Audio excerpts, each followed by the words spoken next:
So hi, I'm gonna spoil the first Frozen. I'm assuming you've seen it by now, but for some reason, if you have a viewing plan before seeing the sequel, I thought I'd let you know. Anyway, onto the review of Frozen 2.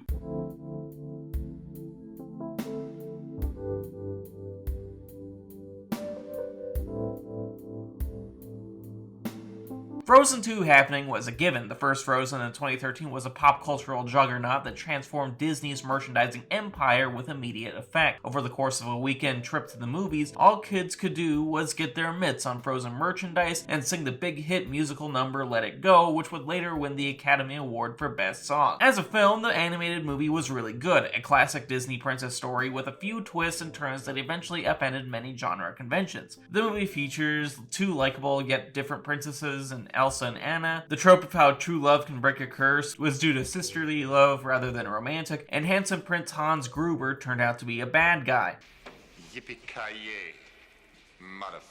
I really liked it, as did a whole shit ton of people, including children and Disney executives. Just as importantly, Frozen was a big hit for Walt Disney's animation studio team, who were living under the shadow of the more critically beloved Pixar for the longest time. But with Frozen, the popular Tangled, and the fun Wreck-It Ralph, the studio finally could stand on their own merits without an asterisk of being Disney Animation's B team. In more recent years, the studio did hits like Zootopia, Moana, and while I don't care for Big Hero 6, it was still a big success and cemented the studio as being able to compete with animation heavyweights, especially after Pixar's quality started to trend downward with sequelitis. In fact, speaking of Pixar, Pixar's quality has lagged in recent years due to its overcommitment to sequels, like The Incredibles now has a sequel, Toy Story has a fourth movie, Monsters University was a prequel, Cars 3, etc. Pixar kind of lost its mojo, to be honest. Sadly, Disney's animation studios are focusing on sequels now, too. Last year, they put out a Wreck-It Ralph sequel and Ralph Breaks the Internet, which was bad, and now this year we have Frozen 2. On the one hand, I wonder why Disney waited 6 years to make a sequel to its smash hit, and on the other hand, I really wish Disney just didn't make the sequel. While Pixar's misses include original titles like The Good Dinosaur, their best movies are originals like Coco and Inside Out, and I didn't want yet another studio getting on the sequel bandwagon. So with that, we have Frozen 2. The story follows our beloved crew of Queen Elsa, played by Idina Menzel, Princess Anna, played by Kristen Bell, the living snow creature Olaf, played by Josh Gad, and the adorable Kristoff, played by Jonathan Groff. Frozen 2 is mostly a mystery about why Elsa is the way she is in terms of her ice powers. The movie's intro explains that a long time ago, the people in the kingdom of Arendelle and mystical magic-using forest dwellers lived in peace until one day fighting randomly broke out between the two, which caused angry spirits to divide the land and make entry into the mystical woods impossible. Anyway, one day in the present, Elsa hears a fell voice in the air that only she can hear, and when she reaches out to it, the woodland spirits make Arendelle uninhabitable. The voice is originating in the enchanted woods, and it is a call for help, so Elsa, Olaf, Anna, and Kristoff venture off to the forts to seek the truth, fix Arendelle,